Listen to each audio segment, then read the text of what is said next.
Alors là, je crois que le doute n'est plus permis. L'été est dans la place. Une lecture idéale. Une broderie représentative. Nous sommes le samedi 5 juillet et je vous souhaite la bienvenue dans une nouvelle semaine de vlog.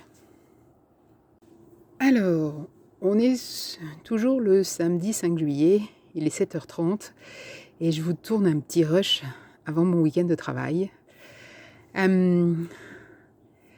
Pour vous dire que la lecture de la semaine, eh bien, s'annonce. Ça va être du lourd, les amis. Je pense que ça va être du lourd. Je vous mets la 4e. Une jolie chronique familiale américaine avec en toile de fond le Vietnam, Apollo 11 et Woodstock qui se préparent. Ah, je pense qu'on va passer un bon moment. Je vous fais un petit point aussi sur ce que j'ai fait hier en termes de broderie. Donc j'ai continué à travailler sur le Summer Delivery de Madame Chantilly. Vous voyez que j'ai terminé le petit ruban du chapeau de la poupette là. Et puis j'ai commencé les petites pattes des petits moutons avec son petit ventre tout doux. Cette broderie là, je vais la poser un peu. Je vais la poser un peu. Non, bah, c'est addictif, hein, mais il y en a tellement d'autres auxquels il faut porter attention. J'ai travaillé aussi 2 heures, je crois, sur le calendrier des fermes du mois de juillet. Donc là, une toute petite avancée. On est au centre de la broderie. C'est la ferme. Et je suis contente de commencer par le centre parce que c'est pas la partie plus agréable de cette broderie. Les broderies des fermes commencent toujours par la ferme, au centre. C'est des zones blocs. Faut en passer par là. Les zones les plus intéressantes, ça va être les poulettes, ça va être les branches de chaque côté, ça va être les petits oiseaux, ça va être, voilà. Ça viendra après. Mais bon, ça, c'est déjà fait. Et puis, donc là, je commence ma journée de travail à 11h. Je vais partir de la maison, il va être 10h30. Il faut que je me prépare, mais j'en ai pas pour 3 heures. Et donc, comme il n'est que 7h30, que mon petit déjeuner est pris, que ma session de lecture est faite, je vais pouvoir broder un peu avant d'aller travailler. Et sur quoi est-ce que je vais broder ? Eh bien, sur le Primavera Ricamata. Alors, vous vous rappelez certainement d'où j'en suis, c'est-à-dire pas très loin de la fin.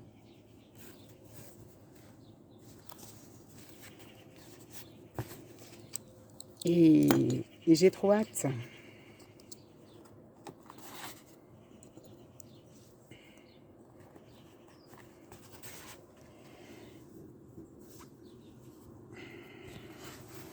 Regardez-moi cette beauté. Alors là, vous êtes prêts, mais cette beauté. Donc là, et ben là, je vais attaquer la bordure finale. Cette bordure-là, il y en a pour une paire d'heures. Hein. Ça va pas être fini aujourd'hui. Mais, on s'approche. Donc, je vais broder sur ça ce matin et demain matin avant d'aller travailler. Je vous reprendrai, donc je travaille ce week-end et magie du 50%, la semaine prochaine, je suis en repos toute la semaine. Donc je vais pouvoir broder, je vais pouvoir lire, je vais pouvoir vlogger. Donc je vous reprendrai à ce moment-là pour vous montrer mon avancée, mes avancées, parce que je ne compte pas travailler uniquement sur le Primavera Ricamata la semaine prochaine. Vous parler de ma lecture, voilà. Pour vous, c'est tout de suite. Pour moi, je manquille mon week-end de travail et je reviens après. Alors, je vous retrouve, nous sommes aujourd'hui mercredi 9 juillet. Le beau temps est de retour. Vous voyez un petit coin de ciel bleu par là, c'est agréable. Euh, euh, et je vous reviens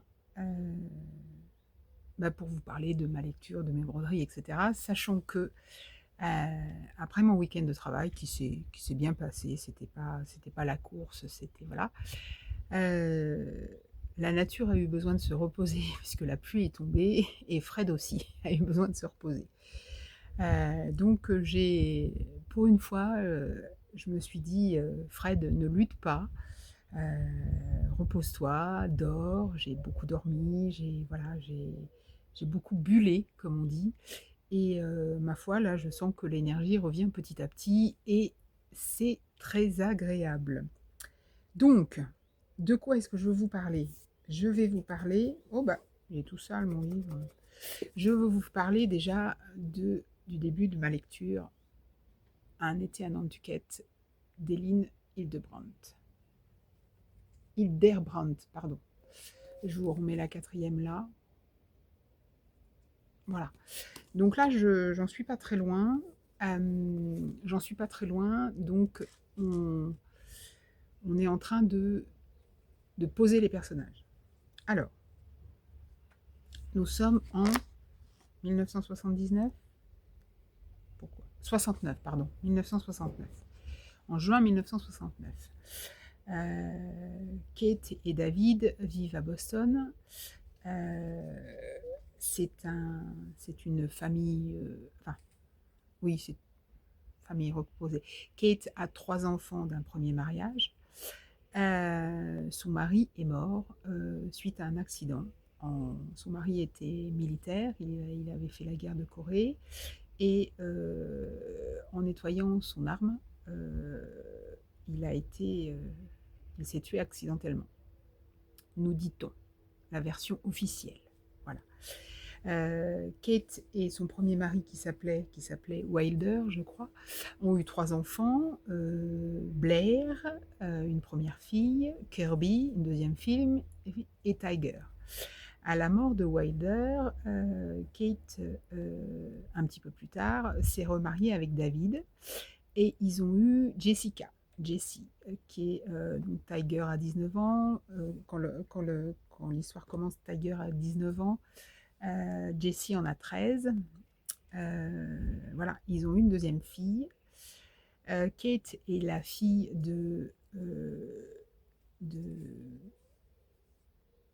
ah, je sais plus son nom tellement c'est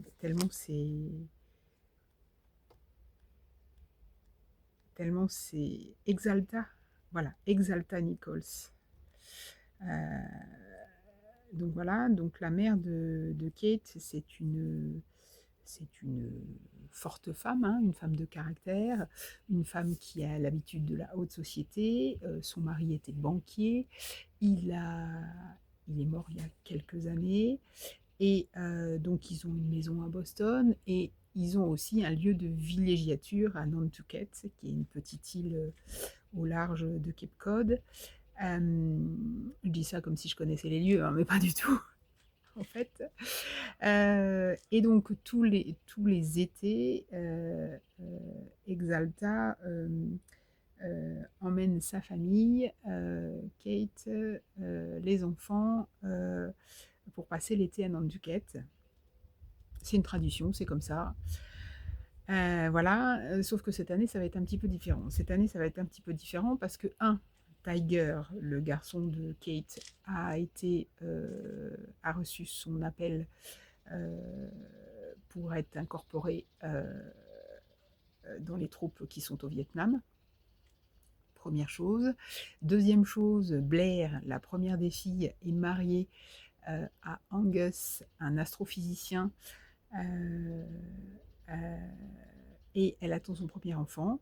Alors la relation entre Angus et Blair, on sent qu'il y a quand même... voilà.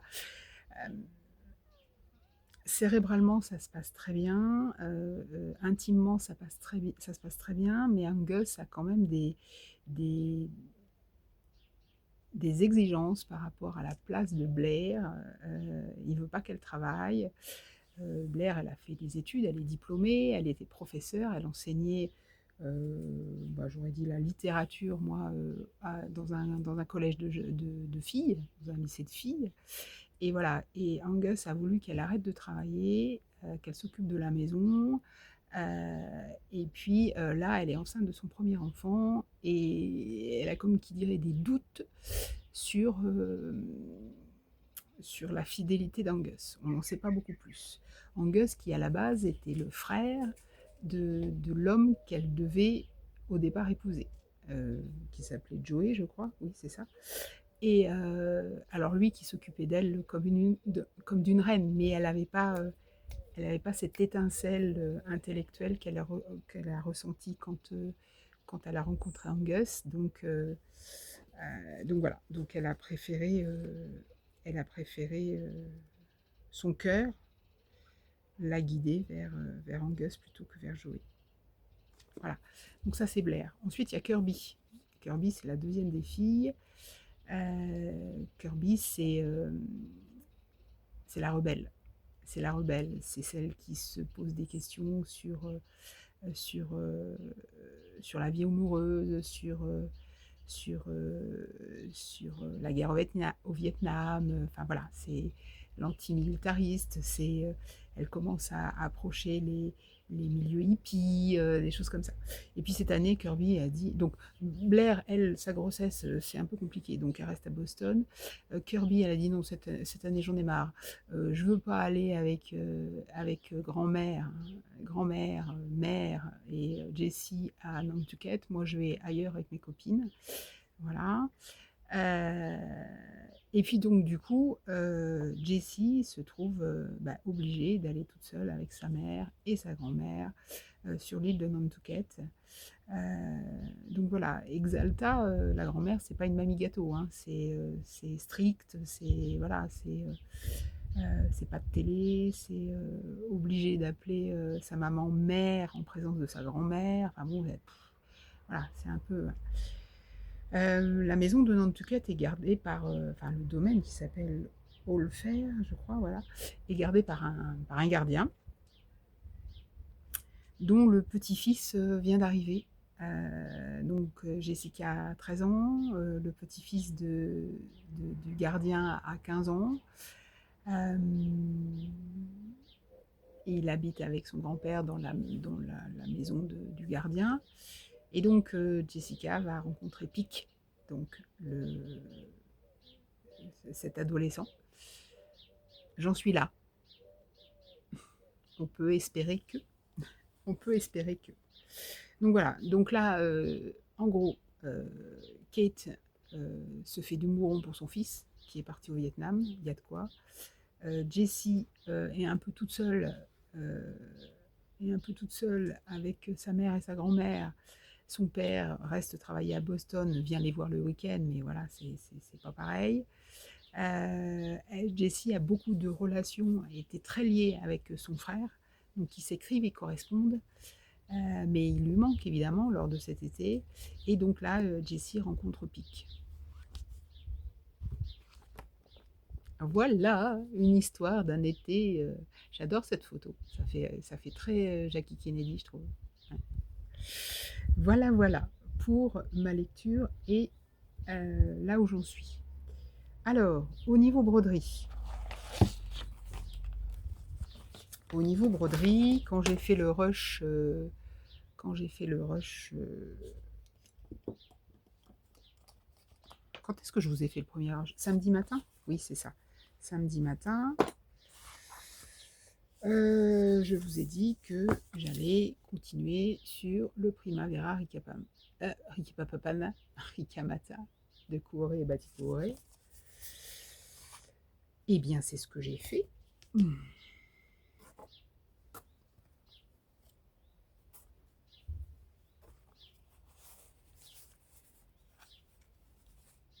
C'est ce que j'ai fait.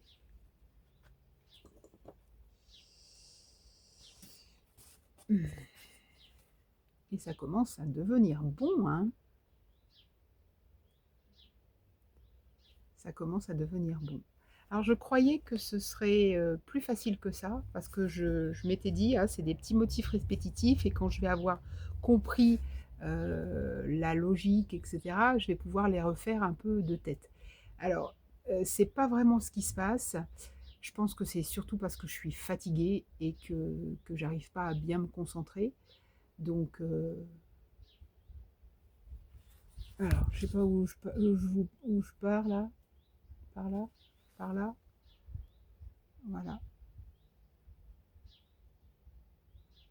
Donc, ouais, ça devient bon quand même, hein. Ça devient bon quand même. Bon, je vais je vais le laisser pour un petit moment, celui-là. Je vais le laisser pour un petit moment. Enfin, pour un petit moment. Non, disons que je vais passer sur une autre broderie pendant les jours qui viennent. Je sais pas,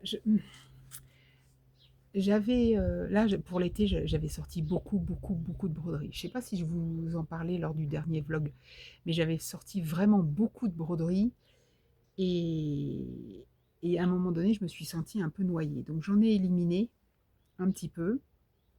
Je me suis refait mon panier habituel et, et je vais reprendre ma méthode que j'avais prise cet hiver, c'est-à-dire je travaille quelques jours sur une broderie et puis après je la pose et je prends la suivante, de façon à travailler un petit peu sur tout.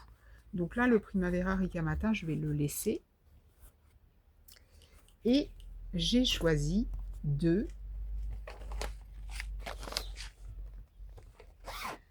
reprendre, donc le tirage de Bredon Noël toute l'année a été fait, donc c'est le numéro 1 qui est tombé, et le numéro 1 pour moi c'est Miss Christmas Eve, que j'appelle la fée sapin de Mirabilia. Donc j'ai envie de travailler quelques jours là sur cette petite merveille. Alors je redécouvre avec vous où est-ce que j'en suis. Pour cette petite merveille, j'ai tout. Oui, j'ai fil caron, j'ai les perles, j'ai tout ce qu'il faut. Alors, je redécouvre avec vous où est-ce que j'en suis. Ah oui.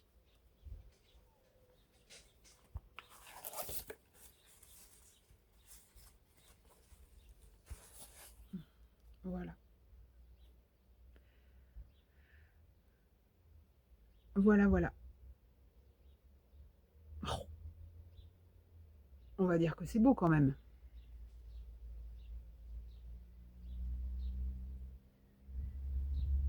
On va dire que c'est beau quand même. Ouais. Donc c'est de la Belfast, hein. Oui, c'est de la Belfast ivoire antique. Donc ça se brode, c'est pareil, ça se brode dehors. Ça m'a manqué quand même. Là, dimanche, bon, dimanche je travaillais, mais il a beaucoup plu. Lundi, il a beaucoup plu. Hier, il faisait encore, c'était encore incertain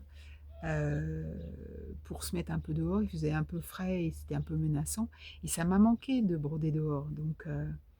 Donc là, vraiment, on est là au milieu de matinée, je crois. Je sais plus. Et je vais m'installer avec plaisir sur ma terrasse pour broder ça. Et ça c'est accessible à mes yeux sans loupe, ça. Avec la luminosité naturelle, c'est accessible. Voilà. Ah oui, c'est vraiment beau, hein. C'est vraiment beau, c'est vraiment beau. Ah, ça. Pouh. Qu'est-ce que j'avais à vous dire aussi? Ah oui, si, il y a une abonnée, Catherine, qui m'a demandé si je pouvais montrer ma petite bobine de cire. Alors, voilà, la petite bobine de cire, c'est ça. Donc en fait, c'est une petite galette de cire qui est enchâssée dans un petit étui. Et là, vous voyez, il y a des encoches.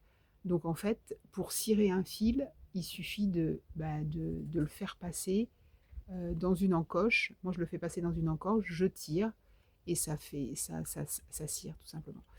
Ça, on trouve bon, à peu près sur toutes les boutiques de broderie.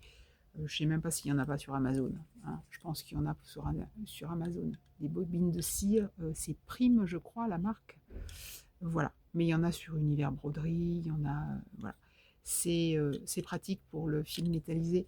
Oui, vous avez été nombreuses à me dire que ma petite astuce du nœud derrière l'aiguille pour le fil métallisé, c'était une bonne idée. Bah, moi, ça m'a sauvé la vie, hein, parce que que l'aiguille se sauve, que le fil se dédouble à chaque fois et que ça accroche dans la toile, vraiment avec ma technique du nœud et puis cette petite bobinette, c'est impeccable.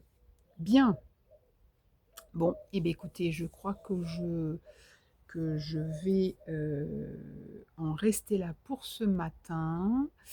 Euh, je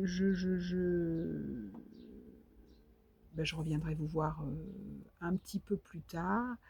De quoi va être faite ma journée? Et ben voilà, je poursuis sur ma lancée du repos. Euh, euh, comme il fait beau, je pense que la broderie va revenir un petit peu plus de façon. Oh, je suis en train de voir que j'ai un fil qui s'est abîmé là. Il va falloir que je le rentre. Voilà, je pars sur ma lancée du repos. La broderie va reprendre un petit peu plus de place, la lecture un petit peu plus de place. Et je ne sais pas si vous êtes comme moi, mais moi, quand je suis ultra fatiguée, je sais pas faire. Je fatigue très vite sur toutes mes activités. C'est-à-dire que voilà, je vais broder une demi-heure, je vais me sentir hyper fatiguée. Donc en fait, ce que je fais, c'est que je fractionne. Je fractionne tout. Je fais une demi-heure de broderie, je vais ranger du linge, vous voyez ce que je veux dire, je lis un chapitre de lecture, je vais faire un tour au jardin, je coupe 2, 3 trucs, je fais ça beaucoup sur les périodes où je suis vraiment fatiguée et où faire la même activité longtemps, j'ai l'impression que ça m'est difficile, quoi. Voilà. Donc j'ai cette petite, ce petit truc à moi. Ça marche plutôt bien. Et, euh, et voilà. Bon, allez, je vous laisse. Je vous retrouve pour vous tout de suite. Pour moi, bah, peut-être de toute façon vendredi matin, mais peut-être demain encore pour venir vous parler un peu ou je sais pas. Je vais voir. À tout de suite. J'aime à croire que mon jardin est suffisamment paisible pour que un petit chat que je ne connais pas puisse trouver le repos. Alors évidemment, il aurait fallu que j'aille ramasser mon linge, mais ça va attendre un peu parce que cette petite bête m'a l'air fort à l'aise et je m'en voudrais de la déranger. Alors, on est toujours mercredi 9 juillet. Il est 17h et je me suis de nouveau installée au jardin pour broder. Et je me suis dit, tiens, je ferais bien une parlotte. Je ferais bien une petite parlotte parce que certes, c'est les vacances de l'aiguille à papote, mais le papotage, lui, il n'est pas en vacances, hein, on est d'accord. Le papotage, il est de mise tout le temps.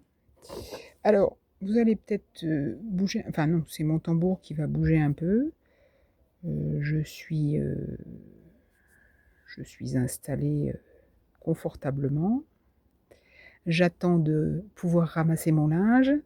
Si j'ai réussi à vous mettre le petit rush juste avant, vous avez vu que j'ai un petit chat qui a pas élu domicile, mais qui vient nous visiter régulièrement.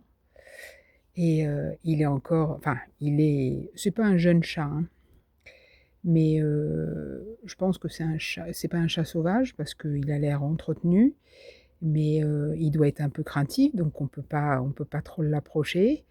Mais Mais il s'installe chez nous régulièrement et, et ouais, et je le dérange pas. Quand il avait l'air bien là, en train de dormir, donc il est devant mes fils à linge, et ben il partira tout à l'heure, et tout à l'heure j'irai ramasser mes draps, et c'est pas très grave. La première fois que je l'ai vue, cette petite bête, elle, elle remontait du jardin par l'endroit où est enterrée Éparine, et je j'ai cru que j'avais elle a tellement la même, morphologie, que j'ai cru que j'avais une hallucination. Je me suis dit: «C'est pas possible, je suis en train de rêver ou quoi», et mon mari m'a dit: «Non, non, je l'ai vue moi aussi», donc voilà, donc parfois elle vient, elle s'installe, ou sur la terrasse ou sous le sapin, voilà. C'est très, on peut lui parler de loin, pas l'approcher, mais je trouve que, comme je dis dans le petit rush, d'avant, j'aime penser que mon jardin est un endroit assez paisible pour que les animaux puissent y trouver le repos. Ça, j'aime bien cette idée-là. Bon, je suis en train de travailler sur ma mirabilia là, vous avez vu. Je suis en train de broder du attendez, je pose ça là. Je brode avec un tout petit cercle en fait, parce que, ouais, parce que, beh, mes mains ont du mal à tenir, alors je brode de la couleur 158 de chez Caron Water Lilies. La couleur 158 qui s'appelle Grape, on va dire Grape. Et voilà, et donc ça me fait penser à des grains de raisin, des couleurs, voilà, des grains de raisin qui peuvent aller du rose fuchsia à une couleur plus violet. Ouais. Et alors, donc ce sont des fils qui sont teintés main aux USA et qui sont importés d'Italie.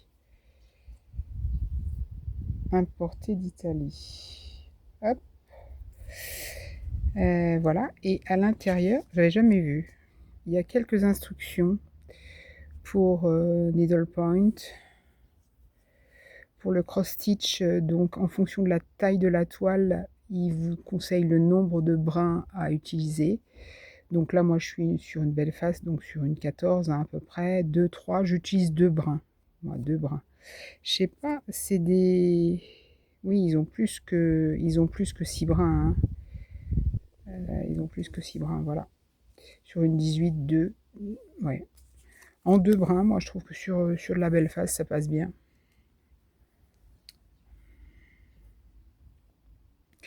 Donc, teinte et main, c'est des fils donc, qui ont une nuance, hein, vous voyez. Donc, évidemment, croix par croix. Pour pas perdre, pour pas écraser la, la nuance, enfin les variations de couleurs, quoi. Donc c'est un fil qui va aller du bleu, ouais, du bleu au fuchsia.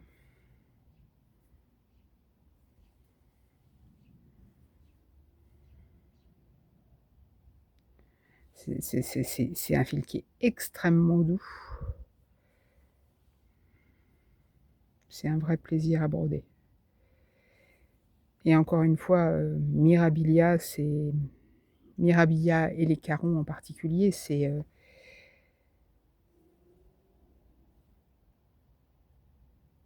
il faut,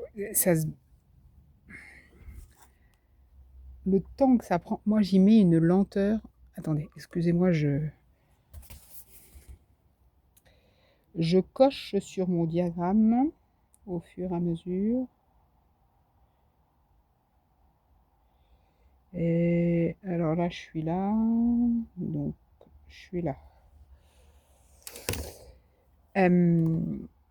J'y mets une lenteur qui est pour moi, qui est tellement réparatrice, qui me fait tellement du bien, qui m'ancre.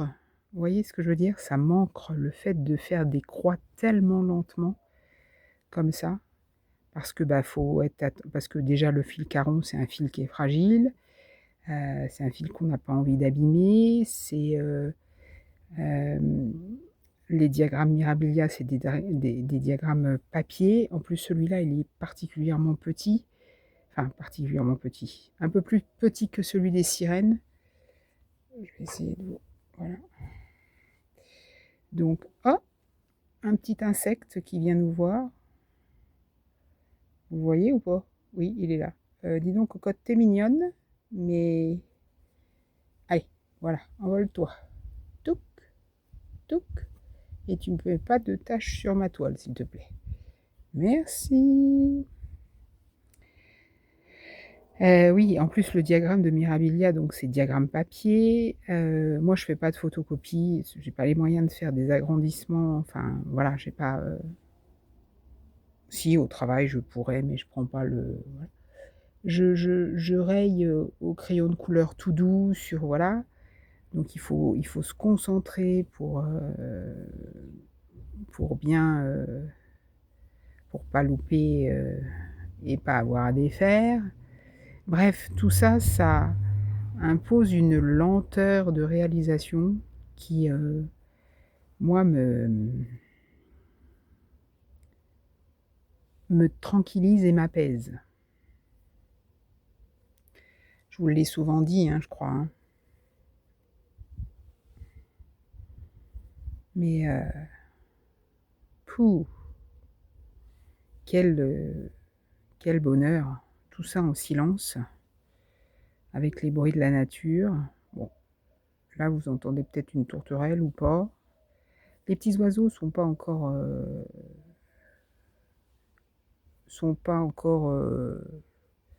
sortis pour chanter leur chant du soir, là. C'est encore un peu tôt. Mais après ça va venir. La température est juste idéale.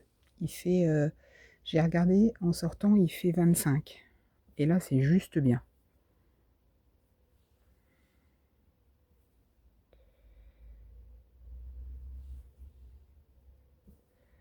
J'ai vraiment l'impression que quoi, d'être en dehors de la fureur et du bruit. J'avais fait le titre d'une aiguille à papote comme ça, loin de la fureur et du bruit. Mais c'est ça en fait. Alors voyons, là je repars par là. Donc voilà. Cette semaine, alors vous verrez peut-être que la qualité de l'image a un petit peu changé, parce que je il a fallu que je me résolve à changer de téléphone parce que, ben, voilà.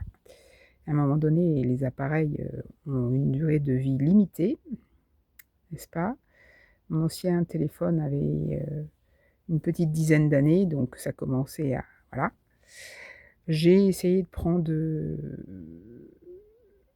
quelque chose de correct, mais pas une, voilà, pas une machine de guerre non plus, et malgré ça, je trouve que les choses sont tellement compliquées, enfin,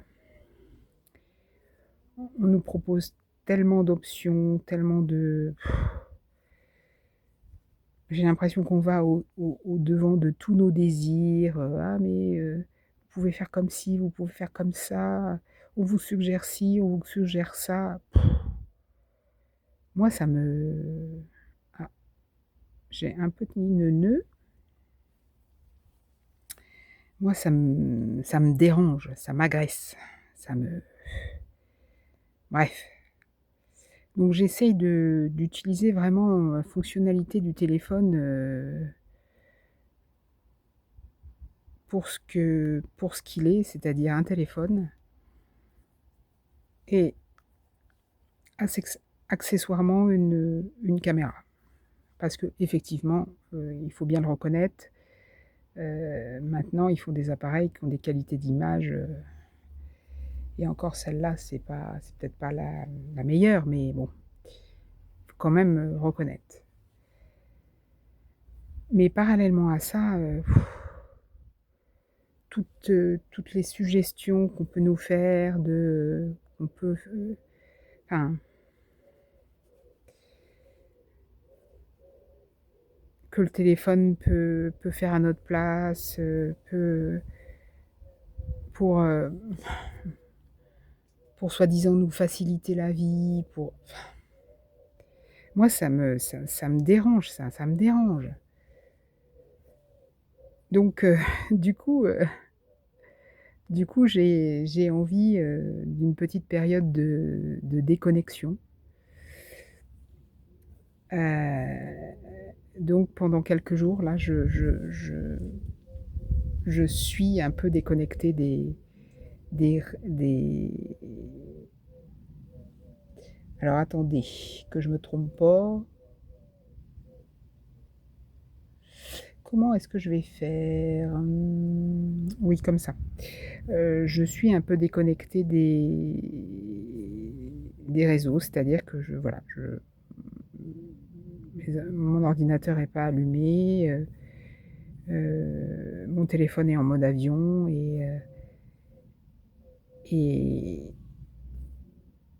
et voilà et je j'avais fait ça une fois quand on était partis en vacances, je me rappelle, dans le Morvan où, mon téléphone était éteint et là voilà, c'est pareil, il est en mode avion et je me reconnecte, une fois le matin pour, heu, pour voir si j'ai des messages, pour voir si, pour lire vos commentaires, voilà et je sais pas si c'est psychologique ou quoi que ce soit, j'ai l'impression d'être moins, oppressée. Sans faire de complotisme ou rien du tout, hein, c'est pas ça, hein, j'ai l'impression d'être plus libre de mes mouvements. Je sais pas et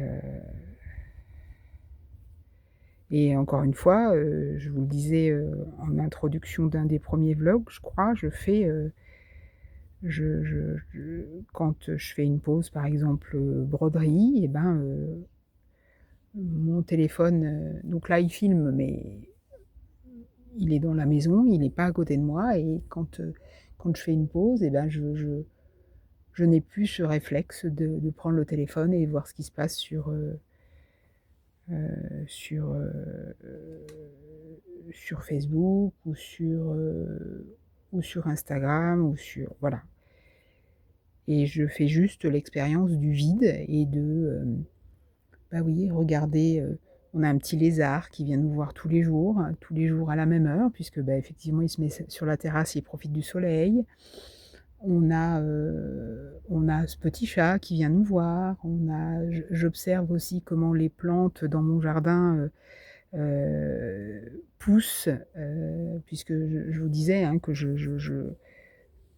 on laisse la nature, reprendre ses droits. On s'est fait un petit passage quand même pour pouvoir naviguer dans le jardin, mais et c'est dingue, que les évolutions qu'il y a tous les jours. C'est absolument, incroyable. C'est incroyable. Il y a des petites bêtes aussi. Il y a une petite bête là sur le bois. C'est une toute petite araignée, je crois. Alors je suis pas phobique des araignées moi, hein. Je suis pas bon, je dis pas que allez cocotte, je voudrais pas t'écraser. Voilà.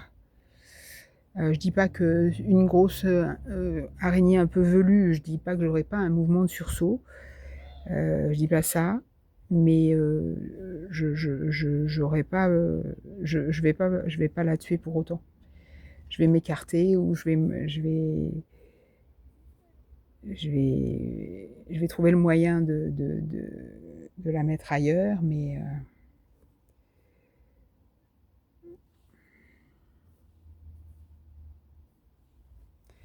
Voilà. Alors attendez, où est-ce que j'en suis? J'en suis là. Alors 1, 2, 3, 4. 1, 2, 3, 4, oui.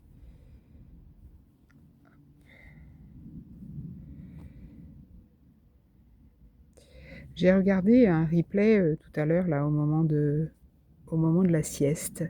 Oui, j'ai besoin d'une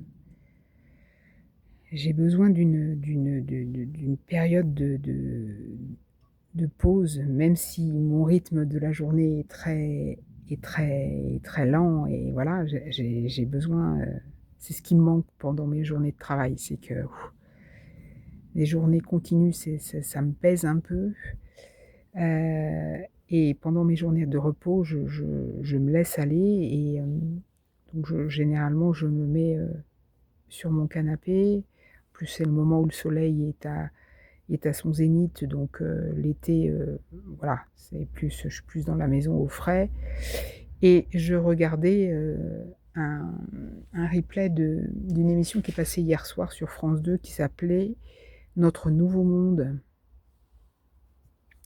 sur, sur, sur le changement climatique, mais surtout sur la capacité de résilience qu'a la nature. Hem, le climat change. La Sur la Terre, il y a toujours eu des cycles de climat.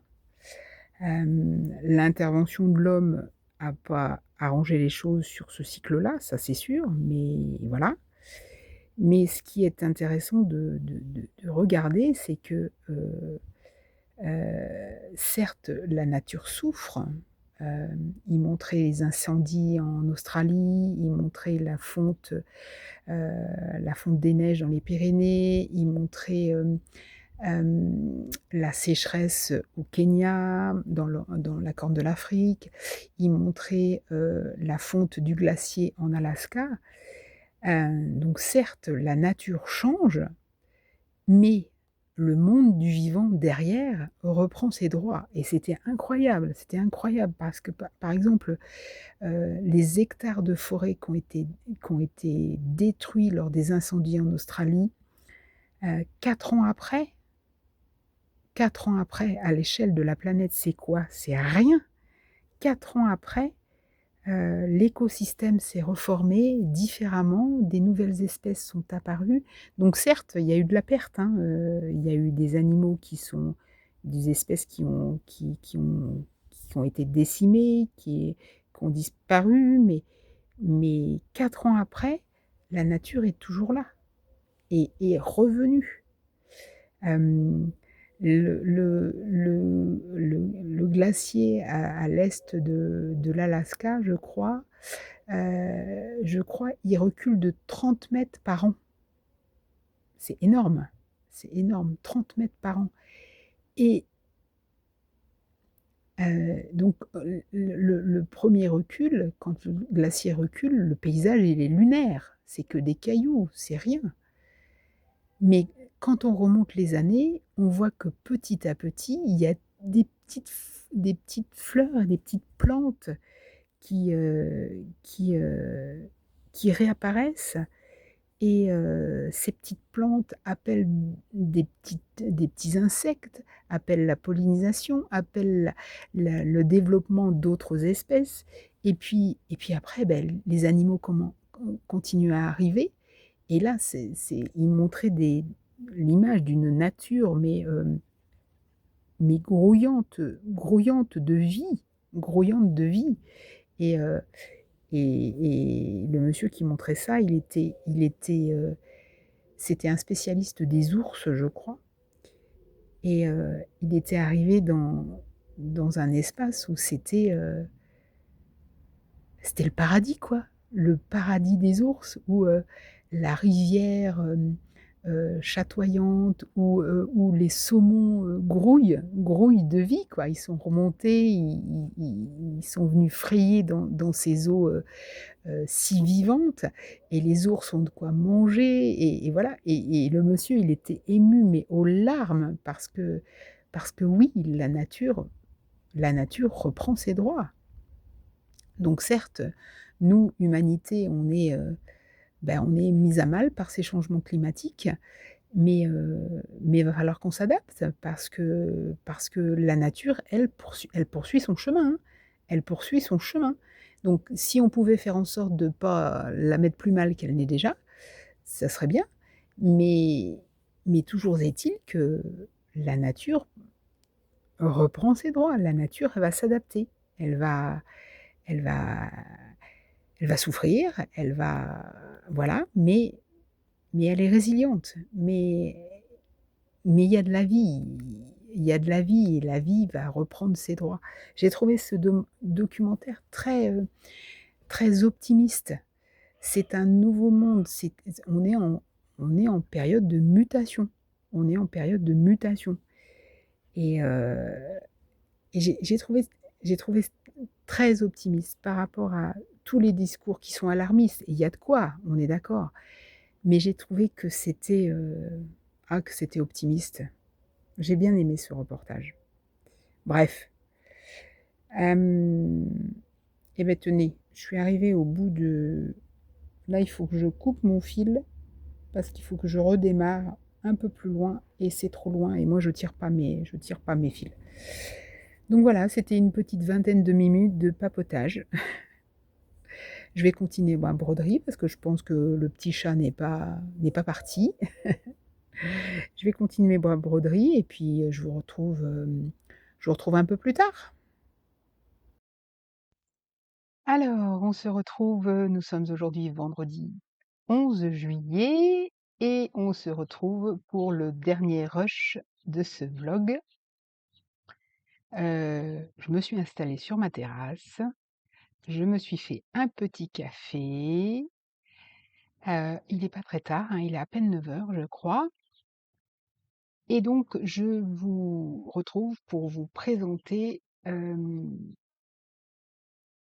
ce sur quoi j'ai bricolé durant ces 2 jours.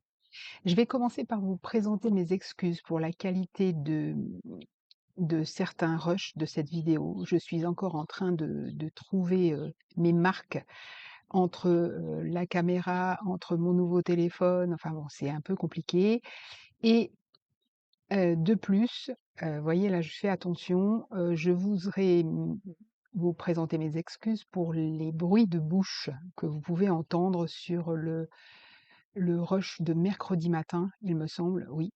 J'ai commencé le montage hier, hem et je me suis rendu compte que j'ai certains tics. Alors, j'ai une sphère ORL qui a été décapée par les traitements, heu, je garde pas mal de séquelles à type de, soit bouche très sèche, soit hypersalivation, soit bouche douloureuse, enfin bon bref, ce qui m'amène à faire des bruits de bouche, répétitifs et qui peuvent, être très désagréables, pour certains d'entre vous, notamment si, certains d'entre vous, souffrent de misophonie. Alors qu'est-ce que la misophonie? C'est l'intolérance, hem, aux sons répétitifs émis par les autres. La tolérance qui peut aller jusqu'à du stress et de l'anxiété et de voilà, ça les met vraiment mal. Heu, donc quelqu'un qui ronfle, quelqu'un qui respire bruyamment, quelqu'un qui toussote, régulièrement, quelqu'un qui chantonne régulièrement, voilà. Donc il y a certaines personnes qui sont très, très impactées par ces bruits et moi la première. Alors, moi ça va pas, jusqu'au stress et jusqu'à l'irritabilité, mais voilà et en visionnant le rush de mercredi matin, je me suis rendu compte que, la fatigue aidant, mes symptômes, on va dire, de buccaux sont plus présents et voilà, bon, bref, veuillez m'en excuser par avance. Je vais essayer de corriger le tir. C'est pas forcément facile. Alors, j'ai prévu de quoi m'hydrater avec le café, mais il faut pas que je boive de façon, qui vous casse les oreilles. Là, ça devrait aller. Je me rends compte que mon micro, c'est encore carapaté. Attendez, je reviens. Alors, me revoilà. Tout est fixé normalement et ne doit plus bouger. Bien. Alors, de quoi est-ce que je vous parle?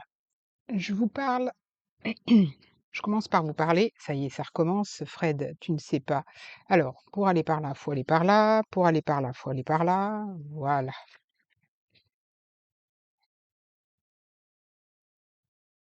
Ah, c'est incroyable, hein. C'est incroyable. Là, le là, voilà. Le manque de coordination, que je peux avoir.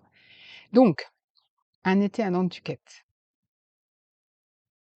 Alors on continue à suivre les membres de la famille, Follet-Levin, hem, dont, certains, sont partis sur l'île de Nantucket et d'autres sont restés à Boston ou alors allés ailleurs. Alors, Blair, l'aîné des enfants de Kate, est resté à Boston parce que, sa grossesse, hem, c'est pas que se passe mal, mais on va dire prend un peu de place, n'est-ce pas? Elle a pris beaucoup de volume, elle se sent plus féminine du tout, enfin voilà, elle a du mal avec cet état de femme enceinte et d'autant plus qu'elle a un furieux doute sur la fidélité de son mari qui est astrophysicien, qui travaille sur la mission Apollo 11, qui est qui est très, très pris par son travail, qui est très peu présent pour elle. Hem, donc voilà, voilà, elle est persuadée, qu'il la trompe, heu, il reçoit des appels bizarres, enfin bon, voilà. Elle s'en ouvre à sa mère, mais sa mère, heu, elle est très, comment dirais-je? Elle est très, modèle familial catholique. Bon, bah, voilà, si c'est peut-être pas très grave s'il a une maîtresse, il travaille beaucoup, ça va passer, et puis, voilà, faut s'en remettre, aux volontés du Seigneur, enfin, vous voyez, Blair apprend lors d'une radiographie alors ils disent une radiographie, j'espère que c'est une échographie et qu'on faisait pas passer de radio aux femmes enceintes, encore à cette époque-là, peut-être, j'en sais rien. En fait, qu'elle attend des jumeaux et là, c'est la douche froide, quoi. Elle se dit: «Mais je sais pas déjà comment je vais faire pour m'occuper d'un enfant, mais alors de 2, c'est la douche froide». Angus, son mari, prend ça de façon, un peu détachée, un peu scientifique. Bon, lui, il est sur son travail, voilà et puis, Blair, reçoit la visite de Joey. Joey, c'est, c'est son ancien amoureux, c'est le frère d'Angus, donc il lui rend visite et Joey fait attention à elle. Joey la complimente, discute avec elle, la complimente sur, sa qualité de femme, sur, tout ça. Jusqu'à ce que ça dérape, bien évidemment, parce que Blair a est cruellement en manque de cette attention, amoureuse que Angus lui refuse en ce moment. Et ça dérape et au moment où ça dérape, Angus franchit la porte de l'appartement. J'en suis là pour Blair. Ensuite, on a Kirby. Kirby, c'est la deuxième des filles. Donc Kirby, c'est son surnom. Son nom, c'est Catherine, le même nom que sa mère, en fait. Kirby, c'est la rebelle. Kirby, c'est la rebelle. Elle a décidé cette année de ne pas aller à Nantucket, de suivre une de ses amies sur une autre île, pas très loin de Nantucket, parce que son amie, elle fait du babysitting sur. Alors, le nom de l'île, Martha's Vineyard, l'île voisine. Mais surtout, voilà, mais surtout, Kirby, elle veut s'affranchir de cette espèce d'état de nanti dû à sa famille très aisée. Et elle, ce qu'elle veut, c'est pas passer son été dans la maison de sa grand-mère, à aller au club, l'espèce de country club du coin, jouer au tennis, et cetera, boire des cocktails, et cetera. Ce qu'elle veut, c'est faire l'expérience de la vraie vie. Donc elle veut travailler. Elle veut travailler, voilà. Donc elle va aller sur cette île, elle va loger dans une pension et elle va se faire embaucher euh, comme femme de chambre. Enfin, au début, elle veut être femme de chambre et dans un hôtel, dans une genre de pension de famille, voilà. Et en fait, elle obtient un poste de réceptionniste de nuit. Kirby, on comprend assez vite qu'il lui est arrivé des choses. Alors Kirby, elle elle se rebelle depuis qu'elle est petite, enfin petite ou adolescente. Elle a pris part à certaines manifestations, elle a été arrêtée, enfin elle a été au poste, et cetera. Heu, Position de la femme, antimilitariste, et on comprend qu'elle a vécu une relation avec un homme, qui l'a un homme ou un jeune homme qui l'a beaucoup perturbée. Enfin, il s'est passé des choses. On va en apprendre un petit peu plus. Et là, en arrivant sur l'île de Martha's Vineyard, elle fait la connaissance d'un des amis de son amie à elle, de Rajani, Darren. Et Darren est noire. Voilà. Fait... Et alors, elle a pas du tout de problème avec ça. Sauf que Kirby, elle a toujours fréquenté des milieux, des milieux blancs. Voilà. C'est,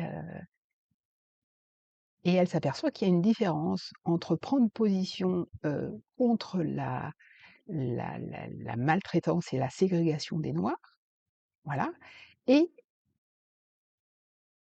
intégrer ces communautés. C'est pas pareil. Kirby fait la connaissance des parents de Darren, milieu aisé, lui est juge, elle est médecin. Elle a, mmh, elle a connu sa mère. Enfin voilà, il y a un truc qui s'est passé. Moi, j'ai ma petite idée sur ce qui s'est passé. On va voir si la suite de l'histoire me donne raison. Et puis on a Jessie, la petite dernière, 13 ans. Donc 13 ans, elle est bien obligée de suivre sa mère et sa grand-mère sur Nantucket. Elle peut pas rester avec son père, toute seule à Boston. Son père, travaille toute la semaine. Il les rejoindra le week-end à Boston. Jessie, c'est la dernière. C'est celle aussi qui a pas le même papa que les 3 autres. Jessie, c'est la fille de David et David, il est juif. Donc e elle est différente, elle se sent différente. Elle n'a pas le même nom déjà. Heu, Sa grand-mère lui fait bien comprendre que, eh bien, la communauté juive et la communauté catholique, c'est pas la même chose, même si elle essaye de l'intégrer, et cetera, voilà.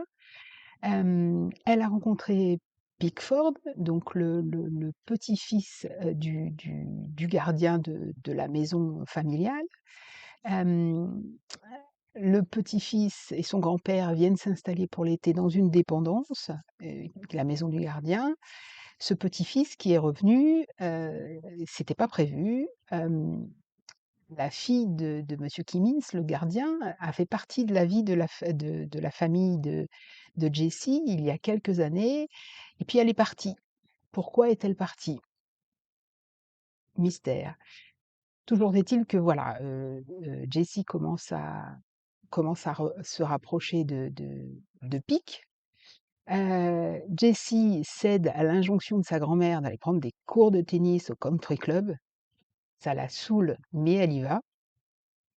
Et ses premiers cours de tennis sont donnés par un jeune homme, elle a 13 ans, lui il en a 19, et qui a des gestes déplacés, clairement.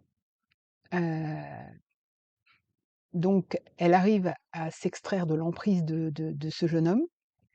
Elle n'arrive pas à en parler à sa grand-mère ni à sa mère, mais elle arrive à sortir des griffes, de ce jeune homme. Voilà. Pendant ce temps-là, Tiger est toujours au Vietnam. Alors, on n'a pas de chapitre sur Tiger, hein. On a des chapitres pour le moment sur les 3 filles, heu, des chapitres courts sur la maman, sur Kate. Il s'est passé des choses. On va découvrir, il s'est passé des choses. Bref, voilà, j'avance tranquillement. Ça va me prendre, le temps que ça me prendra. Voilà. Alors ensuite, je vous parle broderie. Je vous parle broderie et je vous montre ma petite avancée sur oh là là là là là là. Voilà. Non, comme ça et comme ça. Sur Miss Christmas Eve de Mirabilia. Alors je vous ai fait un petit rush, aiguille à papote à l'ancienne, mercredi après-midi. Et j'ai essentiellement, enfin j'ai fait une petite avancée, sur,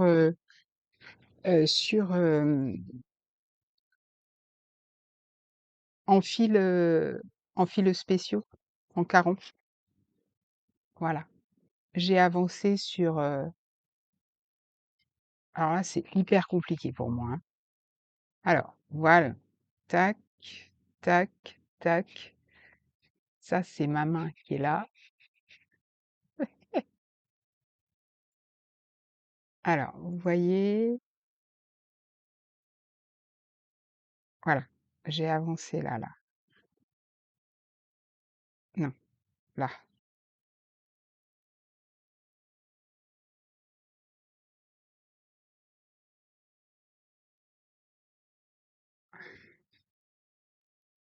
J'ai fait les rubans de la robe. Les rubans en fil caron. Là, je voudrais, je voudrais avancer sur l'espèce d'espace là à remplir qui est un nœud rouge. Là, vous voyez, il est dessiné. Je voudrais avancer aujourd'hui là-dessus. Hop, c'est quand même, c'est quand même fort agréable. Et tous les petits espaces que vous voyez là, c'est pour des perles, hein, on est d'accord, hein. Donc on n'est pas rendu quand même, on n'est pas sorti du sable, comme on dit. Mais, mais, c'est, ça se brode lentement. Et en ce moment, c'est ce dont j'ai besoin. Heu, j'ai coupé et d'ailleurs, il va falloir que je trouve un meilleur moyen de j'ai fait du tri un peu dans les fils carrons, vous voyez? Je me suis coupé des longueurs, mais en fait, elles sont trop longues, il faut que je me coupe. C'est c'est des séchevettes de 5,5 m. Il y a je les ai comptés, il y a 12 brins dans un fil comme ça, 12 brins et donc je pense qu'il faut que je fasse des longueurs de je pense qu'il faut que je fasse des longueurs de,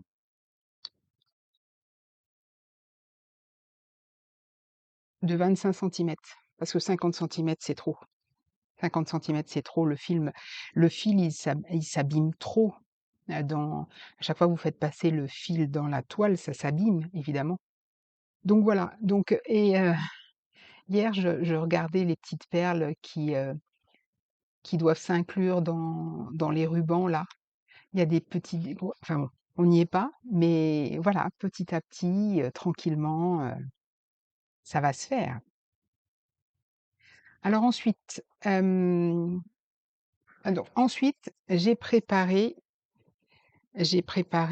ça y est, je suis fin prête. J'ai préparé ma toile. Ah, je sais pas si vous allez la voir là. J'ai préparé ma toile pour. Attendez, peut-être qu'il faut que je mette pour le jardin zen. Je vous mets quelque part la photo. Donc le sal qu'organise Sophie, qui démarre le 15 juillet. Donc hier, j'ai coupé ma toile, je l'ai surfilée, je sais pas si vous allez voir, de mes petites mains. J'ai fait un petit point de feston en rose tout clair là. C'est du fil que je trouve dans la boîte de ma grand-mère. Donc voilà. Donc elle est surfilée et j'ai tiré les premières longueurs de fil. Donc j'ai pris le patron PDF sur la boutique d'Annie Cabrial. Je l'ai imprimé en papier et le milieu tombe au niveau de la pagode. Donc j'ai tiré mes premières longueurs de fil, voilà, toutes les couleurs pour faire la pagode. Donc comme ça, je suis fin prête à démarrer. Donc là, je le démarrerai, heu, alors, ça démarre mardi, mais moi je travaille mardi, mercredi. Je sais plus quel horaire je fais. Il me semble que c'est des horaires du soir aussi où je pourrais broder le matin, mais je vais pas broder le matin parce que c'est une nouvelle broderie et j'ai besoin d'avoir, comment dirais-je, il faut que je m'imprègne de l'esprit de la broderie, vous voyez? Et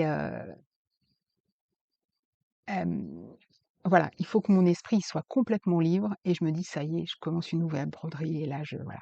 Donc je commencerai jeudi.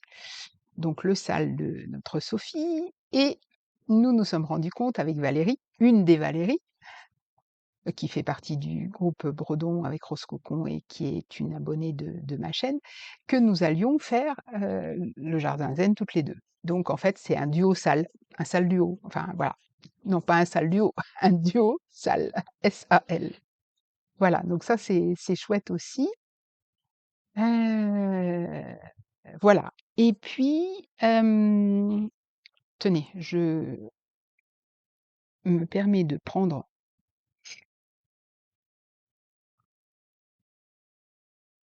une gorgée de café. J'espère que, ça va au niveau du son. Et puis je ressors mon carnet de croquis. Donc qui dit carnet de croquis dit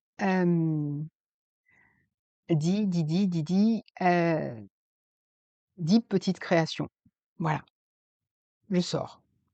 Et ça vient je poursuis depuis je vous en ai parlé mercredi matin, là, je poursuis ma déconnexion volontaire, hem et ça me fait beaucoup de bien. Ça me fait beaucoup de bien, je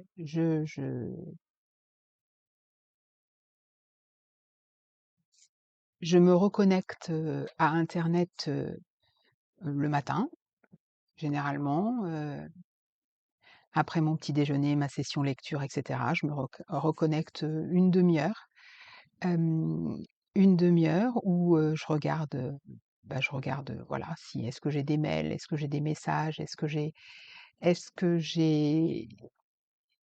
heu, est-ce que j'ai des commentaires? Est-ce que je fais un tour sur Facebook? Instagram, j'y vais plus. Mais ça me convient pas. Voilà, est-ce que je discute avec certaines d'entre vous sur Messenger et cetera et après je me déconnecte. Je remets en mode avion, mon portable est à l'autre bout de la maison.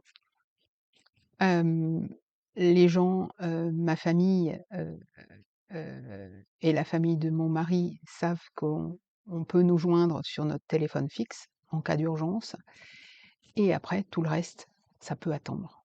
Voilà, ça peut attendre. Donc ce que je vous disais, c'est, ça me crée des espaces de vide que je me rends compte que je remplissais avec, voilà, je m'arrête 5 minutes, hop, mon réflexe, c'est je prends mon téléphone et je regarde. Et ça là, j'ai alors on parle pas de c'est bien, c'est mal, on parle pas de c'est normal, c'est pas normal, on parle pas de tout ça, voilà. On parle de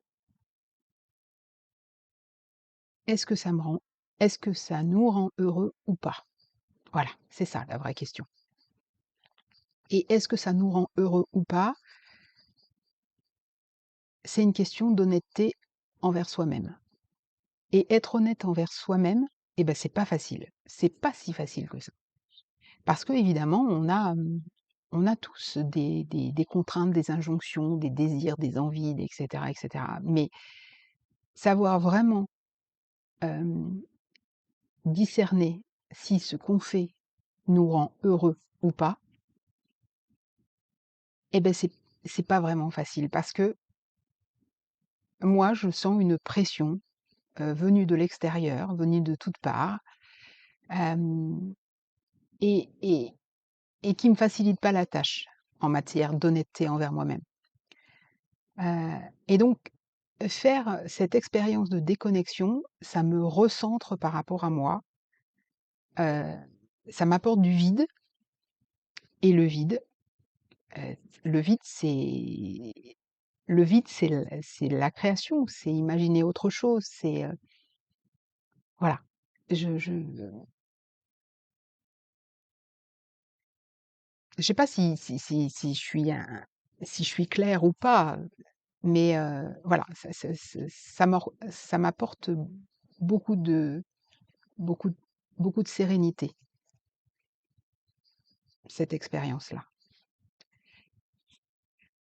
Je n'ai plus un travail où je suis obligée d'être rivée sur mon téléphone. Quand je suis au travail, j'ai le téléphone du travail, mais hors du travail, je ne suis plus obligée d'être connectée. C'est une chance. C'est une chance, j'en conviens. Heu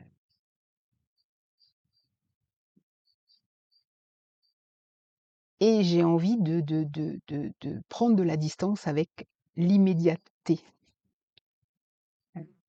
Voilà.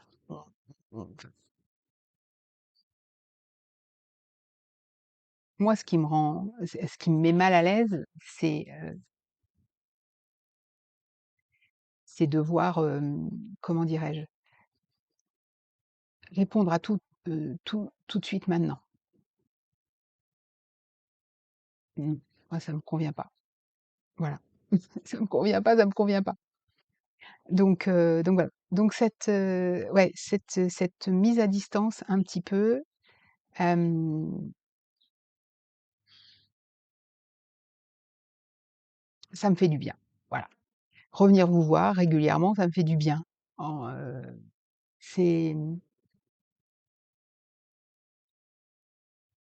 vous voyez, je peine à le définir tellement mais enfin, en fait, le 1er des messages est adressé par mon corps, en fait. Avant que ma tête ne comprenne, mon corps réagit.